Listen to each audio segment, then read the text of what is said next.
اللہ کے نام سے شروع جو بڑا مہربان اور نہایت رحم کرنے والا ہے۔ زمین اور آسمان کا ہر ذرہ اس خدا کی تسبیح کر رہا ہے جو بادشاہ، پاکیزہ صفات اور صاحب عزت اور صاحب حکمت ہے۔ اس خدا نے مکہ والوں میں ایک رسول بھیجا ہے جو انہی میں سے تھا کہ ان کے سامنے آیات کی تلاوت کرے، ان کے نفوس کو پاکیزہ بنائے اور انہیں کتاب و حکمت کی تعلیم دے، اگرچہ یہ لوگ بڑی کھلی ہوئی گمراہی میں مبتلا تھے، اور ان میں سے ان لوگوں کی طرف بھی جو ابھی ان سے ملحق نہیں ہوئے، اور وہ صاحب عزت بھی ہے اور صاحب حکمت بھی۔ یہ ایک فضل خدا ہے جو جسے چاہتا ہے عطا کر دیتا ہے، اور وہ بڑے عظیم فضل کا مالک ہے۔ ان لوگوں کی مثال جن پر توریت کا بار رکھا گیا اور وہ اسے اٹھا نہ سکے، اس گدھے کی مثال ہے جو کتابوں کا بوجھ اٹھائے ہوئے ہو۔ یہ بدترین مثال ان لوگوں کی ہے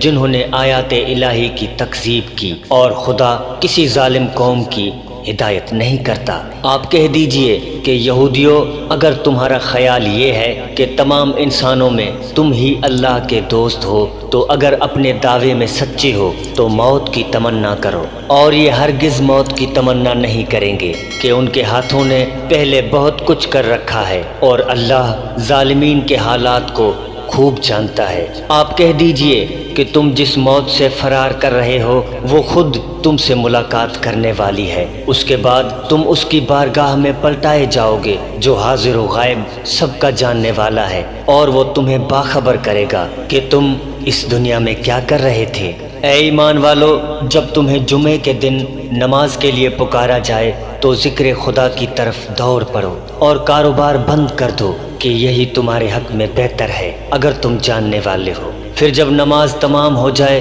تو زمین میں منتشر ہو جاؤ اور فضل خدا کو تلاش کرو، اور خدا کو بہت یاد کرو، شاید اسی طرح تمہیں نجات حاصل ہو جائے۔ اے پیغمبر، یہ لوگ جب تجارت یا تماشے کو دیکھتے ہیں تو اس کی طرف دوڑ پڑتے ہیں اور آپ کو تنہا کھڑا چھوڑ دیتے ہیں۔ آپ ان سے کہہ دیجئے کہ خدا کے پاس جو کچھ بھی ہے وہ اس کھیل تماشے تجارت سے بہرحال بہتر ہے، اور وہ بہترین رزق دینے والا ہے۔